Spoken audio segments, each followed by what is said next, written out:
주일 예배 오신 성도님들 진심으로 환영하고 축복합니다. 또 영상으로 함께 예배하시는 성도님들 환영하고 축복합니다. 이제 빌립보서 강해를 마치고 이제 오늘부터 느헤미야를 강해하려고 합니다. 느헤미야 강해를 시작하면서 올 연말과 연초까지 이 느헤미야 강해를 쭉 이어지려고 합니다. 오늘 말씀의 제목은 무엇이냐면 사명 그 시작입니다. 사명 그 시작. 우리 함께 한번 해볼까요? 사명 그 시작. 자, 사명이란 말은 무엇이냐면 보냄을 받은 상태입니다. 보냄을 받은 상태. 하나님의 뜻에 의해 어떤 일에 보냄을 받은 사람이라는 뜻을 갖고 있습니다.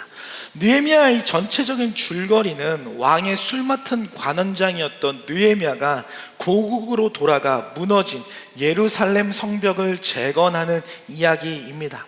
그러면 그 사명을 받아서 움직이는 그 모든 일들 속에 누구로부터 보냄을 받게 되냐면 하나님께로부터 보냄을 받게 됩니다.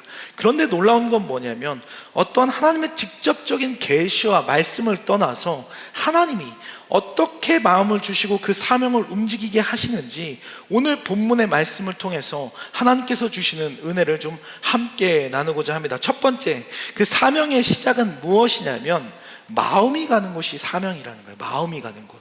다 함께 오늘 본문 2절과 3절의 말씀 같이 한 목소리로 함께 한번 보도록 하시겠습니다. 시작. 내 형제들 가운데 하나니가 두어 사람과 함께 유다에서 내게 이르렀기로 내가 그 사로잡힘을 면하고 남아있는 유다와 예루살렘 사람들의 형편을 물은즉 그들이 내게 이르되 사로잡힘을 면하고 남아있는 자들이 그 지방 거기에서 큰 환난을 당하고 능욕을 받으며 예루살렘 성은 허물어지고 성문들은 불탔다 하는지라. 아멘. 자, 느헤미야는요 페르시아 왕궁에서 어떤 일을 하던 사람이냐면 술 맡은 관원으로 매우 지금으로 말하면 굉장히 높은 고위직에 있던 유대인이었습니다. 그런데 유대 땅이 아닌 어느 나라였냐면 페르시아라는 땅입니다.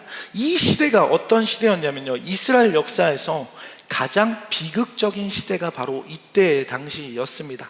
남유다, 당시 예루살렘이 바벨론의 느부갓네살 왕에 의해서 세 차례 공격을 받게 됩니다. 그때 마지막 공격 때 성전이 무너지고 왕과 귀족, 장인들, 수많은 사람들이 어디로 끌려가게 되냐면 바벨론에 의해 끌려가게 되었습니다. 그런데 그 강력하던 바벨론도 페르시아라는 제국이 나타나서 이 바벨론이란 나라를 멸망시키게 됩니다. 이 기간이 무려 70년의 시간이 흘렀습니다. 거기다 느헤미야는요 지금으로 이야기하면 이민 3세쯤 되는 사람이었습니다. 보통 이민 3세 정도 된다고 이야기하면 나라나 민족에 대한 정체성이 많이 사라지는 시기입니다. 오늘 우리가 이 땅 이민 가운데 살아가면서 저희 애들만 이렇게 자녀들만 보게 돼도 나라와 조국에 대한 어떤 민족성과 정체성이 조금은 저희 시대보다는 많이 사라져가는 것을 보게 됩니다. 그런데 말이 이민이지 노예로서 포로로 끌려갔던 곳이 바로 바벨론 땅이었고 그 끌려갔던 바벨론 땅이 망하고 페르시아라는 나라가 새롭게 왔다는 사실입니다. 그리고 그 이민자로서 노예로서 술 맡은 관원장이 되었다는 것은 무엇이냐면 오늘날로 이야기하면 우리 손주가요 지금으로 이야기하면 미국 대통령의 보좌관쯤 되는 엄청난 위치에 올라갔다는 사실입니다. 그러니까 노예로서 이민자로서 가장 올라갈 수 있는 자리가 바로 이 술 맡은 관원장입니다. 단순히 이 우리가 표현을 할 때에 술을 따라주는 자리가 아닌 이 술 맡은 관원장이라고 생각하면 옆에서 왕 옆에서 술 맡아주는 내시 정도를 생각은 하지만 단순하게 술을 따라주는 자리가 아닌 이 술 맡은 관원장은 왕의 목숨과 연결되어 있는 자리였기 때문에 절대 아무나 그 자리에 올라갈 수가 없었다라는 거예요. 이런 자리에 올라 살아가는 그 느헤미야를 두고 오늘 성경은 어떻게 표현하냐면 수상궁에 있다라고 표현을 합니다. 그런데 오늘 그 가장 높은 자리에 올랐던 느헤미야가 오늘 어떤 이야기를 듣게 되냐면 1300km 떨어져 있는 고국 예루살렘에 관해서 묻기 시작합니다. 예루살렘이 어떻게 되었는지 알기 원했다는 거예요. 가본 적도 없는 땅입니다. 할아버지 할머니의 땅이고 나와 상관없다 여겨질 만한 그곳을 묻기 시작했다는 거예요. 어떻게 됐어? 그 땅은 어떻게 되고 어떤 형편이야? 어떻게 살아가고 있냐? 묻기 시작합니다. 지금 느헤미야의 마음의 방향이 이 질문 속에는 어디를 향하고 있었냐면, 가본 적도 없고 들어본 적도 없는 그 땅 예루살렘을 마음이 향하고 있기 시작했다는 사실입니다. 예루살렘에 성전은 지어지고 있는데 성벽이 없었다는 거예요. 그래서 외세 침략이 많았습니다. 수많은 이방인들이 와서 예루살렘을요 쑥대밭으로 만들어 버린 거예요. 그래서 오늘 본문 2절의 말씀과 같이 남아있는 자들이 큰 환난을 당하고 능욕을 받으며 예루살렘의 성문이 불탔다 이야기할 만큼 엄청난 위기 가운데 있음을 이야기로 듣게 됩니다. 그 이야기를 듣는데 오늘 4절 말씀을 보게 되니까 이렇게 말씀하고 있습니다. 우리 같이 한 목소리로 함께 한번 보도록 하시겠습니다. 시작. 내가 이 말을 듣고 앉아서 울고 수일 동안 슬퍼하며 하늘의 하나님 앞에 금식하며 기도하여. 이 말을 듣고 앉아서 울고 수일 동안 슬퍼했다 이야기합니다. 무엇을 이야기하냐면 사명의 시작은 내 마음이 그곳을 향하기 시작한다라는 거예요. 마음의 방향이 흐르기 시작한다는 사실입니다. 오늘날 우리가 이 땅을 살아가면서 수많은 이야기와 수많은 소식을 듣게 됩니다. 그런데 우리의 마음이 향하는 것은요 다른 이야기라는 사실이에요. 에스더서를 봐도 마찬가지입니다. 에스더서를 보게 되면 하만이라는 인물이 왕의 총애를 받아서 모든 신하들이 그 앞에 무릎을 꿇고 절하며 존경을 표합니다. 그런데 유대 사람 모르드게라는 사람이 하만에게 절하거나 존경을 표하지 않게 돼요. 왜냐하면 하나님 외에 누구에게도 절할 수 없다는 모르드게의 마음 때문이었습니다. 그런데 그 하만이 그것을 알게 되자 마음에 한 가지 꾀를 내게 돼요. 모르드게뿐만이 아니라 유대 민족 전부를 제거해 버리겠다는 거예요. 그래서 하만이요 왕 앞에 나갑니다. 그리고 교묘한 말로 유대 민족이 페르시아 제국의 법과 질서를 어지럽히고 있다라고 이야기하면서 왕의 정권을 이 하만이라는 사람이 갖게 돼요. 이에 하만이요 한날 한시에 유대인들을 모두 죽이라는 공표를요 나라 곳곳에 내리게 됩니다. 이 비극적 소식이 성 곳곳에 전해지게 되자 유대 백성들이요 비통함과 두려움에 휩싸이면서 죄를 뒤집어쓰고 울기 시작해요. 하나님, 우리 다 죽게 생겼습니다. 어떻게 하냐는 거예요. 이때 궁궐에 있던 에스더가 이 소식을 듣는 거예요. 그리고 모르드게로부터 이 자초지종을 듣습니다. 그런데 문제는 무엇이냐면 에스더가 왕을 만나고 싶어도 왕을 만나러 갈 수가 없는 거예요. 왕이 먼저 부르지 않았는데 왕을 만나러 간다는 것은 어떤 것을 의미했냐면 곧 내 목을 죽을 각오를 한다는 사실이었습니다. 왕의 명령이 우선이지 내 마음이 먼저라는 것이 아니라는 거예요. 이때 모르드게가 에스더를 향해서 이렇게 이야기해요. 네가 왕후의 자리를 얻은 것이 이때를 위함이 아니냐 이야기를 합니다. 그러자 에스더가 이렇게 마음의 결단을 갖게 돼요. 에스더 4장 16절 말씀입니다. 우리 에스더 4장 16절 말씀 제가 읽도록 하겠습니다. 당신은 가서 수산에 있는 유다인을 다 모으고 나를 위하여 금식하되 밤낮 3일을 먹지도 말고 마시지도 마소서. 나도 나의 시녀와 더불어 이렇게 금식한 후에 규례를 어기고 왕에게 나아가리니 죽으면 죽으리이다 하니라. 에스더의 마음이요 이스라엘 민족의 마음의 방향이 어디로 향하기 시작했냐면 에스더가 공동체 전체를 향하여 민족을 향해 나가기 시작합니다. 그리고 죽으면 죽으리라는 마음을 갖고 왕 앞에 나가 무엇을 하냐면 민족을 구하게 돼요. 에스더의 마음이 개인의 어떤 목숨과 안위를 떠나서 하나님 나라와 공동체를 향한 것으로 마음의 방향이 바뀌기 시작했다는 거예요. 하나님이 사명을 주실 때 어떻게 주시냐면 우리에게 먼저 마음을 주세요. 마음을 계속 신경 쓰이는 거예요. 하나님, 그 마음을 어떻게, 내 마음이 그쪽을 향하고 있습니다. 어떤 마음이요? 긍휼의 마음, 자비의 마음, 생명을 살리는 마음이라는 거예요. 우리가 이 땅을 살아가면서 이 마음도 좀 잘 분별해야 됩니다. 하나님이 주시는 마음은요 긍휼과 자비와 생명을 살리는 마음인데 사실 우리가 이 땅을 살아가면서 이 하나님이 주신 사명의 마음이 아닌 반대의 마음도 존재합니다. 앞에 이야기한 것처럼 에스더의 하만도 마음이 존재했어요. 근데 이 하만이라는 인물이 에스더 3장 1절을 보면 어떤 인물이었냐면, 그 후에 아하수에로 왕이 아각 사람 함무다다의 아들 하만의 지위를 높이 올려 함께 있는 모든 대신 위에 두니. 하만이라는 인물을 이야기할 때는 아각 사람이라고 이야기합니다. 아각 사람은요, 성경에서 아말렉의 자손인데, 아말렉은 마귀를 뜻합니다. 하만도 마음을 품었습니다. 에스더도 마음을 품었어요. 하만은요, 이스라엘 백성을 죽이려 하였고 에스더는 살리려 했다는 거예요. 같은 마음인데 마귀는 죽이려는 마음을 품고 하나님이 주신 마음은 살리는 마음을 끊임없이 준다는 거예요. 그러면 오늘 하나님이 우리에게 주시는 이 사명의 마음, 생명을 살리는 마음, 긍휼과 자비의 마음이 어떻게 이 땅 가운데 어떤 사람 가운데 나타나게 됐냐면, 알베르트 슈바이처라는 사람 가운데 나타난 것을 보게 됩니다. 1900년도 초에 유럽은요, 지식과 문화가 꽃피던 시대였습니다. 이 시대에 오늘 그림 보시는 이 알베르트 슈바이처라는 사람 이렇게 보이시죠? 이 9살 때부터 오르간을 치기 시작했고 음악을 통해서 바흐의 음악을 깊이 탐구했던 사람입니다. 거기에 신학과 철학에도 깊은 조예를 갖고 있었고 굉장히 이 땅 가운데 유명하면서 정말 모든 지식과 영성을 갖고 있었던 사람이에요. 그런데 이 슈바이처가 1904년에 어느 날 한 문장을 마주하게 됩니다. 어떤 말이냐면, 아프리카에는 의사가 절대적으로 부족합니다. 그러나 그보다 더 부족한 것은 고통받는 자들에게 다가가려는 사람입니다. 이 짧은 문장이 슈바이처의 가슴에 깊게 울렸습니다. 그리고 그 이듬해 1905년도에 이 슈바이처가 의과대학에 입학하게 돼요.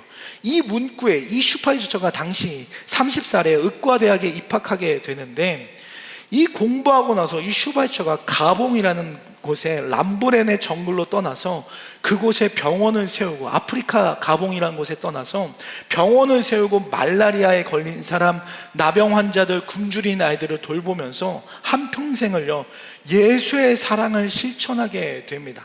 슈바이처의 일생에 나타났던 한 문장이 무엇이었냐면, 그 마음의 방향을 그쪽으로 향하게 했다라는 것입니다. 하나님이 우리 가운데 이 땅을 살아가게 될 때에 하나님이 주시는, 나에게 주어진 사명의 마음이 이와 같습니다. 빌립보서 2장 13절 말씀인데 우리 같이 한 목소리로 함께 한번 보도록 하시겠습니다. 시작. 너희 안에 행하시는 이는 하나님이시니 자기의 기쁘신 뜻을 위하여 너희에게 소원을 두고 행하게 하시나니. 아멘. 하나님이 어떤 방식으로 우리에게 사명을 깨닫게 하시냐면, 성령이 우리 안에서 마음에 소원을 넣어 주신다는 거예요. 마음의 방향을 정의해주고 우리 눈에 자꾸 밟히는 것을 준다는 것입니다. 자꾸 내 몸뚱아리는 편한 곳에 있는데 내 마음의 눈이 자꾸만 그곳을 향하고 있다는 거예요. 오늘날 기도하시면서 성도님들, 하나님 음성을 듣고 말씀을 깨닫고 막 그렇게 대단한 것들로 인해서 우리가 사명을 깨닫는다고 생각을 할 때도 있지만, 가장 밑바탕은 무엇이냐면 우리의 마음의 방향이 그곳을 끊임없이 향하게 하신다는 거예요. 그리고 눈에 자꾸 밟혀요. 어쩌면 무너진 삶의 자리 속에 우리의 마음의 방향이 계속해서 끊임없이 흐르는 곳들이 있을 수 있습니다. 남편과 아내, 자녀들, 어쩌면 교회, 직장이나 삶의 여러 가지 터전들 속에, 어떤 지역적 사회들 속에 자비와 긍휼, 생명을 살리는 곳에 우리의 마음의 방향이 끊임없이 흐르고 있다라는 거예요. 오늘 느헤미야에게 하나님이 주신 사명의 모습이 이와 같습니다. 몸이 수상궁에서 편안한 삶을 살고 있었음에도 불구하고 그의 마음이요 하나님의 성전이 있는 곳, 하나님의 백성들이 머물러 있는, 그러나 포로되어 모두가 고통당하는 땅을 향하여 마음이 나아가져 있었다는 거예요. 그 거룩한 관심이 바로 느헤미야의 사명의 시작이었다는 사실입니다. 우리의 삶의 마음의 소원 가운데 오늘 예배 가운데 우리가 이 땅을 살아가면서 하나님이 주신 귀한 마음들이 있을 수 있습니다. 그 마음이 어떤 마음인지 저는 모르겠어요. 그런데 그 마음을 통하여, 그 마음이 흐르는 곳을 향하여 무너진 곳이 회복되어지는 놀라운 은혜가 나타나시길 예수님의 이름으로 축원합니다. 자, 두 번째 사명의 시작은 무엇이냐면, 두 번째 사명의 시작은 우리가 있는 삶의 자리에서 기도로 시작되게 되어진다는 거예요. 다 함께 우리 4절과 5절의 말씀 같이 한 목소리로 함께 한번 보도록 하시겠습니다. 시작. 내가 이 말을 듣고 앉아서 울고 수일 동안 슬퍼하며 하늘의 하나님 앞에 금식하며 기도하여 이르되, 하늘의 하나님 여호와 크고 두려우신 하나님이여, 주를 사랑하고 주의 계명을 지키는 자에게 언약을 지키시며 긍휼을 베푸시는 주여 간구하나이다. 아멘. 자, 사명의 첫 번째가 마음의 방향이 그곳에 흐르기 시작했다면, 두 번째 해야 되는 것이 무엇이냐면 바로 기도입니다. 기도가 무엇입니까? 하나님께 먼저 이야기하는 것이 바로 기도입니다. 지금 마음을 가졌습니다. 마음을 가졌어요. 우리가 마음에 품었어요. 그렇다면 우리가 일반적으로 생각할 수 있는 것이 무엇이냐면, 이 일을 어떻게 진행할 수 있는가, 일의 진행을 생각하게 됩니다. 성벽을 재건하기 위해서는요, 많은 물자가 필요합니다. 돌이 필요하고요, 사람이 필요하고요, 가는 동안에 지켜줄 병사도 필요합니다. 눈에 보이는 이것을 해결해 줄 사람이 바로 눈앞에 있습니다. 아닥삭스다 왕이에요. 지금 앞서서 이야기한 것처럼 느헤미야는요, 페르시아 가운데 맡은 위치가 술 맡은 관원장이라 이야기했습니다. 굉장히 높은 위치에 있었어요. 재밌는 건 뭐냐면, 제가 이 본문을 준비하면서 이 배경을 조금 이렇게 알아봤는데, 이 아닥사스다 왕의 아버지가 누구냐면 크세르크세스 1세라는 왕이에요. 자, 여러분 아무도 기억 못하시는 눈빛이지만 저도 이름을 못 외워서 지금 본문을 읽어보면 크레세스 1세라는 왕입니다. 그런데 이 왕이 역사적으로 독살 또는 암살을 당했다고 기록하고 있습니다. 이 말은 무엇이냐면, 아닥사스다 왕의 아버지 크레세스크 왕 1세가 독살, 암살을 당하게 되었는데, 아버지가 최측근이었던 왕궁의 내시에게 독살 당했다는 이야기입니다. 그러면 아들인 아닥사스다 왕의 입장에서 자기의 최측근은 누구보다도 신뢰할 수 있는 사람들로 세울 수밖에 없었다라는 거예요.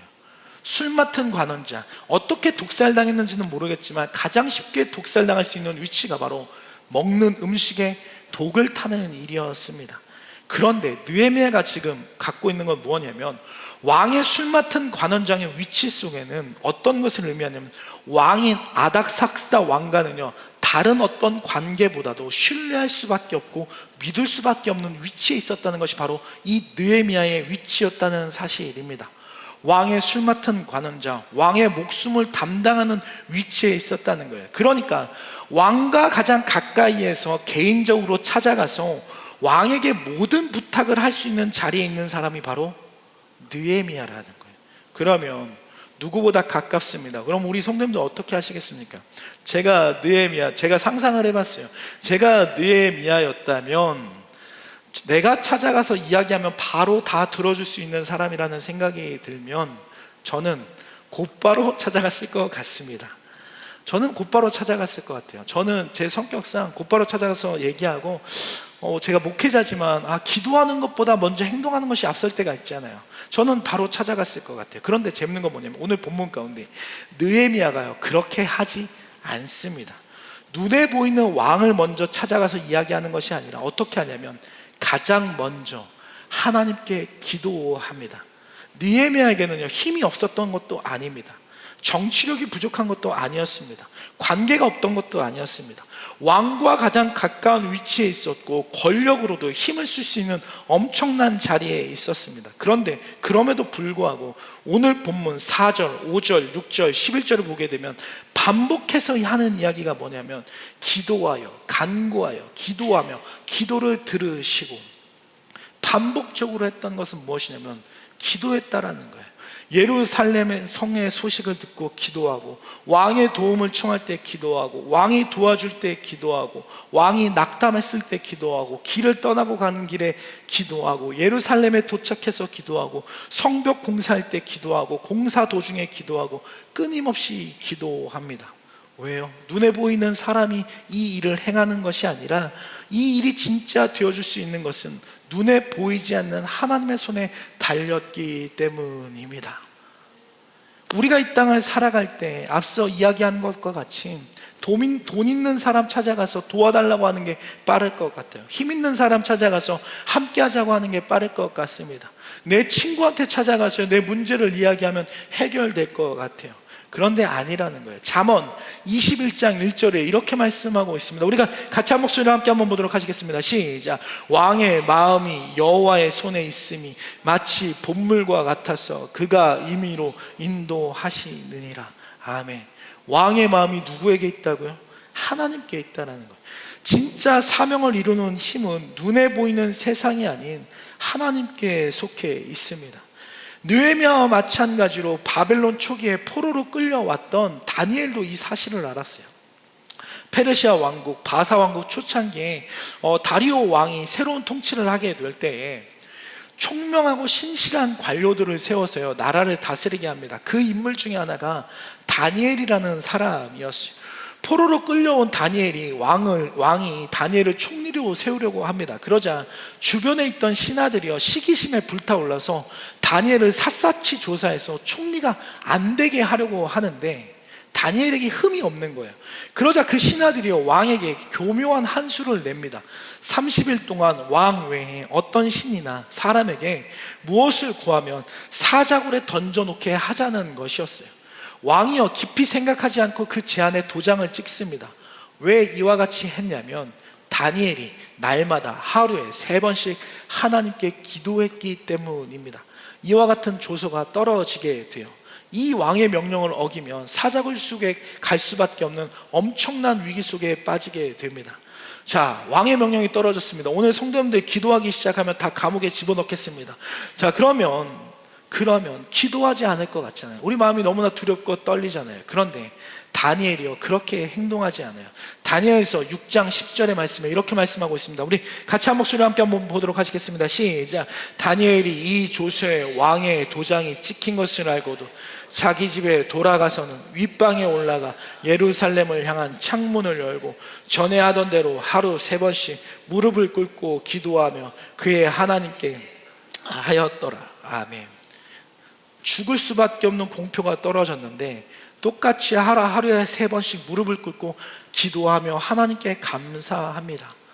자, 이것은 무엇을 이야기하냐면 눈에 보이는 왕에게, 세상에게 모든 권력과 힘이 있는 것 같지만 왕의 명령을 어기면 사자굴 속에 떨어지는 이 상황에서 다니엘이 무엇을 했다고요? 창문을 열고 하늘을 향하여 하나님께 기도했다는 거예요. 자, 기도했으면 안 잡혀가야 될 것만 같은데 다니엘이요 잡혀갑니다. 그리고 사자굴 속에 떨어지게 돼요. 그런데 놀라운 일이 생깁니다. 하나님이요 천사들을 보내어 사자들의 입을요 봉하시기 시작했다는 거예요. 굶주린 사자들의 입을 막으십니다. 그리고 이 사건을요 왕이요 2눈으로 직접 보게 돼요. 다니엘을 죽이려 했던 그 신하들이요 반대로 잡혀다가 사자굴 속에 던져지게 되는데 성경은 어떻게 이야기했냐면 땅에 그 신하들이 사람들이 닿기도 전에 사자들이 너무 배고프니까 점프해서 그 사람들을 다 뼈채 잡아먹었다는 거예요. 그러니까 사람의 시신이 닿기도 전에 그 사람들이 찢어 죽게 됩니다. 이것을 보고 왕이 이렇게 고백합니다. 다니엘 6장 26절과 27절 말씀입니다. 내가 이제 조서를 내리노라. 내 나라 관할 아래에 있는 사람들은 다 다니엘의 하나님 앞에서 떨며 두려워할지니 그는 살아계시는 하나님이시요 영원히 변하지 않으시리시며 그의 나라는 멸망하지 아니할 것이요 그의 권세는 무궁할 것이며 그는 구원도 하시며 건져내기도 하시며 하늘에서든지 땅에서든지 이적과 기사를 행하시는 이로써 다니엘을 구원하여 사자 입에서 벗어나게 하셨음이라 하였더라. 아멘. 하나님 앞에서 떨며 두려워할지니 이 이야기가 왕의 입에서 나오기 시작했다는 거예요. 그는 살아계신 하나님이시오 영원히 변하지 않으시리시며 그의 나라는 멸망하지 않고 그의 권세는요 무궁하다 고백하기 시작했다는 거예요.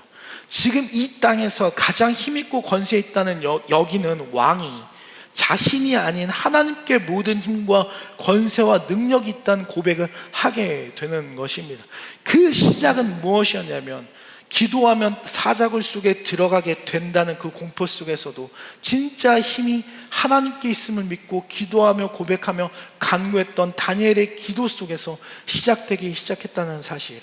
그러면서요, 이 정말 왕이요, 놀라운 일들이 나타나게 되는데 말도 안 되는 일이 벌어지게 됩니다. 에스라 1장 1절과 2절의 말씀에 이렇게 말씀하고 있어요. 우리 같이 한 목소리로 함께 한번 보도록 하시겠습니다. 시작.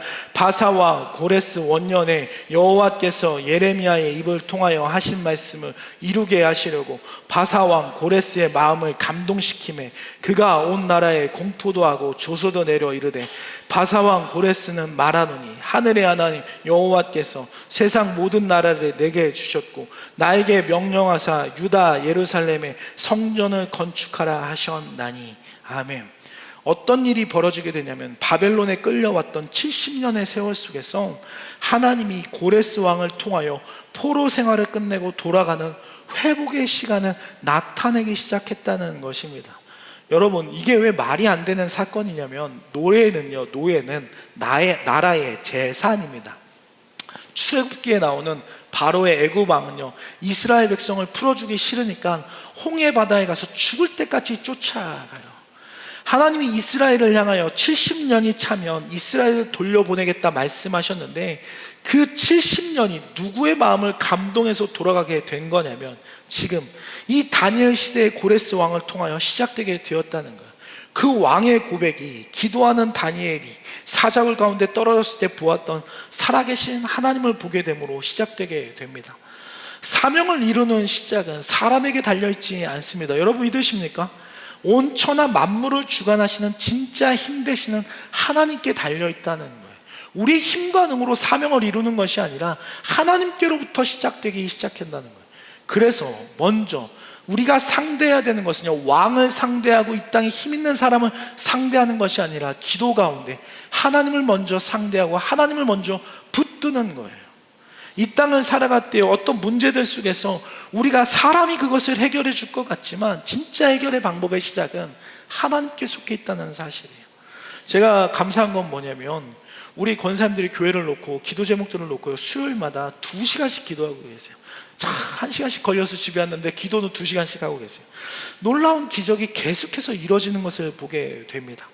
한 주를 살아가는 오늘 예배 자리에 오신 성도님들에게 세상이 말하는 가짜 힘이 아닌 하나님이 진짜 힘 되심으로 말미암아 삶에 묶였던 모든 것들이 해결되고 하나님의 사명을 감당하는 놀라운 은혜가 있으시길 예수님의 이름으로 축원합니다. 그래서 길을 걸어갈 때 기도하고, 차에 타서 기도하고, 어느 곳에 있든지 먼저 기도하며 무엇을 하든지 하나님께 기도하며 간구하는 것, 그것이 참된 사명의 시작이라는 거예요. 그러면 마지막 세 번째 무엇이냐면, 사명의 시작이 무엇이냐면, 자, 하나님과의 관계 정립이라는 거예요. 관계 정립. 다 함께 오늘 본문 6절과 7절의 말씀 같이 한 목소리로 함께 한번 보도록 하시겠습니다. 시작. 이제 종이 주의 종들인 이스라엘 자손을 위하여 주야로 기도하오며 우리 이스라엘 자손이 주께 범죄한 자들을 자복하오니 주는 귀를 기울이시며 눈을 여시사 종의 기도를 들으시옵소서. 나와 내 아버지의 집이 범죄하여 주를 향하여 크게 악을 행하여 주께서 주의 종 모세에게 명령하신 계명과 율례와 규례를 지키지 아니하였나이다. 아멘. 자, 기도합니다. 그런데 기도를 시작했어요. 그런데 기도의 첫 번째가 무엇이었냐면, 재밌는 건 뭐냐면, 오늘 본문 가운데 단순히 성벽 재건을 놓고 기도를 시작하는 것이 아닙니다. 필요를 놓고 기도하지 않았어요. 가장 먼저 기도한 것이 무엇이냐면, 하나님 앞에 먼저 회개했다는 거예요. 회개의 기도입니다. 지금 이스라엘 백성이 궁극적으로 망했던 이유가 무엇이냐면, 죄 때문에요, 포로로 끌려왔다는 거예요. 이 죄의 문제로 하나님과의 관계가 막혀 있었습니다. 그러니까 하나님과의 관계가 회복되려면 가장 먼저 해야 됐던 것이 바로 회개였다는 거예요. 회개. 그래서 지금 죄의 문제를 먼저 풀어버립니다. 회개 기도를 먼저 해요. 나와 나의 아비집이 범죄했다는 거예요. 계명과 율례와 규례를 지키지 아니했다는 거예요. 이게 왜 중요하냐면, 시편 66편 18절 말씀에 이렇게 말씀하고 있습니다.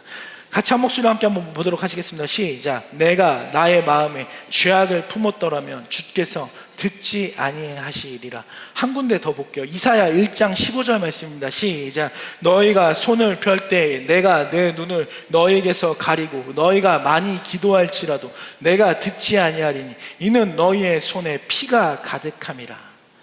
지금 이스라엘 백성들이 기도를 하긴 했는데 응답이 되지 않았던 이유가 무엇이었냐면 그것을 맡고 있는 것이 바로 죄라는 거예요. 죄.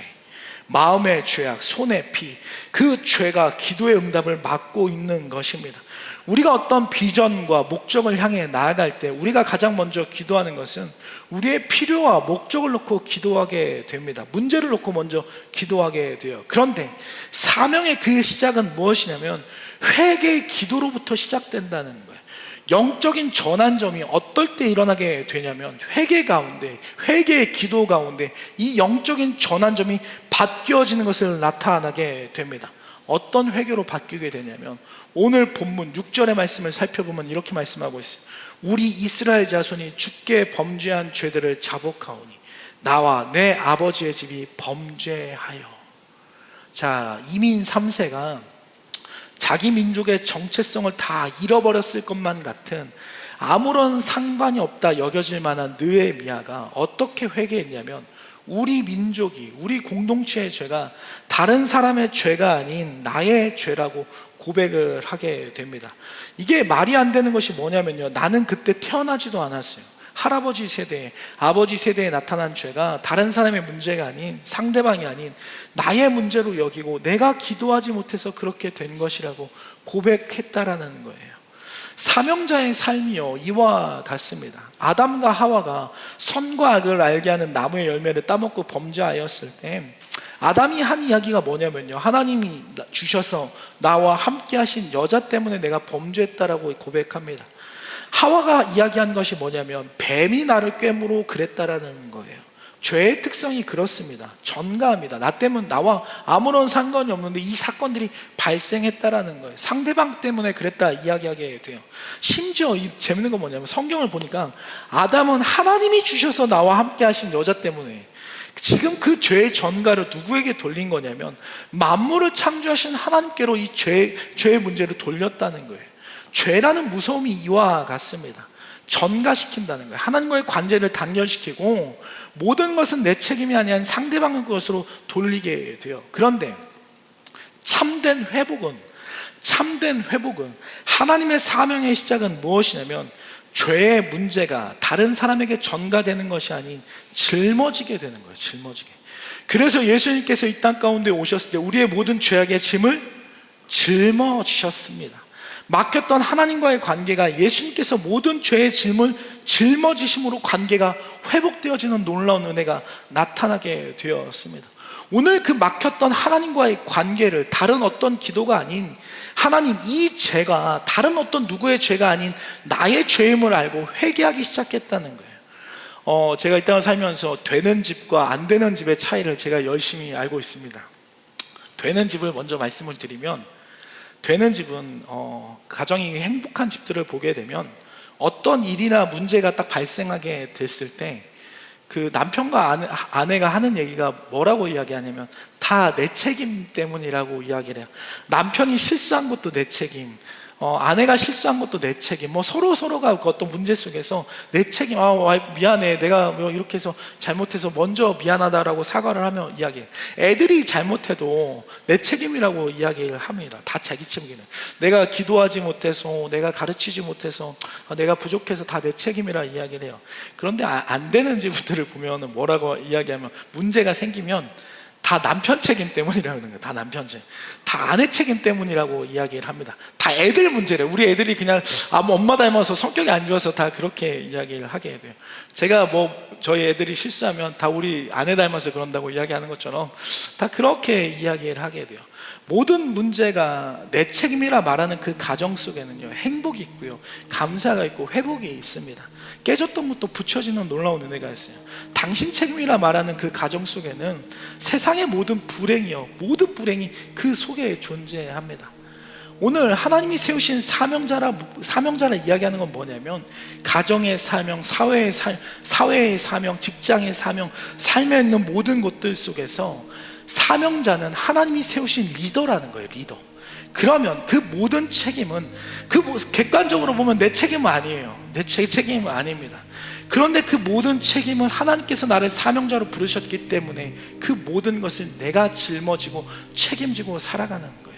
그 사명의 시작에는요, 하나님과의 관계, 그 책임을 주고 주 앞에 엎드리는 한 사람을 통해서 하나님이 일하시기 시작합니다. 오늘 우리는요, 하나님이 부르신 사명자입니다. 참된 회개, 나와 상관없다 여겨지는 모든 죄의 문제가 나의 책임 속에 하나님께 회개하기 시작할 때에 참된 사명이 시작한다라는 거예요. 오늘날 이민교회들이요, 숨없이 무너지고 망가지고 깨어지는 일들을 보게 됩니다.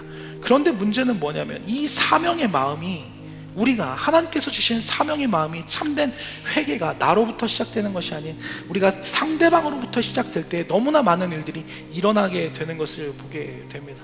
우리에게 맡겨주신 사명들이 있습니다. 여러분 믿으십니까? 사명이 다 있어요. 누구에게나 사명이 있습니다. 그런데 그 문제를 나의 문제로 갖고 하나님 앞에 나와 기도하기 시작할 때 그 막혔던 곳들이 하나님이 회복하기 시작하는 놀라운 일들이 일어나기 시작한다는 거예요. 그러면 어렵겠습니까? 안 어렵겠습니까? 어렵습니다. 저는 되게 분리가 잘 되는 사람이라서 저의 문제와 남의 문제에 대해서 객관화시켜서 되게 분리를 잘 지키는 사람이에요. 내 책임이 아닌데 하나님 날 필라델피아 부른 거 내 책임 아니고 하나님 부르신 거잖아요. 그런 이야기를 할 때가 너무나 많이 있어요. 근데 말씀을 준비하면서 다시 한번 하나님께 기도하고 간구하기 시작했던 건 뭐냐면, 하나님, 이 모든 것들이 나의 책임 속에서 먼저 나와 내 아비의 집에 죄악된 것들을 함께 회개할 수 있는 그 참된 회개의 마음을 저에게 허락해달라고 기도하기 시작했습니다. 말씀을 맺도록 하겠습니다. 하나님이 부르신 사명자로 살아가는 모습은 하나님의 마음이 우리에게 주어지는 거예요. 하나님의 마음이 우리 가운데 주어지기 시작합니다. 내 마음이 그 무너진 곳을 향하여 눈물로 기도하며 바라보며 듣고 기도하며 간구한다는 거예요. 세상의 힘과 권력이 아닌 진짜 힘 되시는 하나님을 먼저 기도 가운데 상대하기 시작하고요, 그리고 참된 회개 가운데 하나님과의 관계, 무너진 관계를 다시 한번 회복하는 것이 바로 사명의 시작입니다. 오늘 우리의 삶에 혹시 무너진 성벽들이 있으십니까? 말씀을 들으면서 마음에 떠오르는 문제들이 있으실 수도 있습니다. 가정의 문제, 직장의 문제, 삶의 질병의 문제, 교회의 문제, 사회와 어떤 이 땅에 많은 문제들이 있다는 거예요. 오늘 말씀을 통하여 오늘 주 안에서 온전한 사명의 마음이 온전히 시작되는 놀라운 은혜가 성령께서 주시기를 예수님의 이름으로 소망합니다. 그래서 문제보다 크신 하나님 우리의 삶에 함께 하심으로 말미암아 우리의 삶에 무너졌던 성벽이 온전히 다시 한번 세워지는 놀라운 기적의 역사를 이루며 승리하며 살아가는 저와 성도님들의 삶이 되시길 예수님의 이름으로 축복합니다. 우리 시간